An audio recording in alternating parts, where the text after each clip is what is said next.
Hello guys, आज हम बात करेंगे शैशवावस्था इन्फेंसी के बारे में। इस स्टेज में होता क्या और बच्चों में इस अवस्था के दौरान क्या क्या डेवलपमेंट्स होते रहते हैं। तो ये अवस्था जो होती है वो जन्म से लेकर 14 दिनों की अवस्था होती है और इसमें बच्चे नए वातावरण के साथ एडजस्टमेंट कर रहे होते हैं। चूँकि वो गर्भावस्था के बाद पहली बार समाज में वातावरण में आए होते हैं, वो माँ के गर्भ से निकले रहते हैं, तो वो इन बाहरी चीज़ों के साथ संपर्क बनाने में समय लगता है और इस दौरान उनके बॉडी में बहुत सारे चेंजेस होते हैं। उनका वेट लॉस होता है, वे बहुत सारी क्रियाएं सीखते हैं जैसे कि चूसना, निगलना, सांस लेना, उत्सर्जन करना।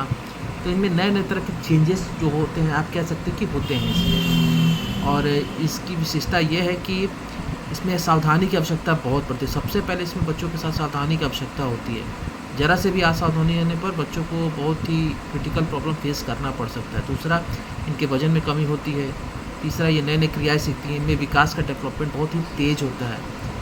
और चौथा, इनमें सेंस ऑफ ट्रस्ट, ज्ञान की इंद्रियाँ जो होती हैं वो डेवलप होनी शुरू हो जाती हैं। और पाँचवा कहेंगे तो उनको आधारभूत आवश्यकताओं की ज़रूरत पड़ती है। बेसिक नेसेसिटीज़ ऑफ लाइफ की बहुत आवश्यकताएँ होती हैं। तो ये अवस्था जो होती है वो जन्म से लेकर 14 दिन की अवस्था होती है और इनमें इन चीज़ों का बहुत ही ध्यान रखना होता है। तो ये है इन्फेंसी और ये है उसकी बेसिक कैरेक्टरिस्टिक्स, शैशवावस्था और उसकी विशेषता है। Hope you like it.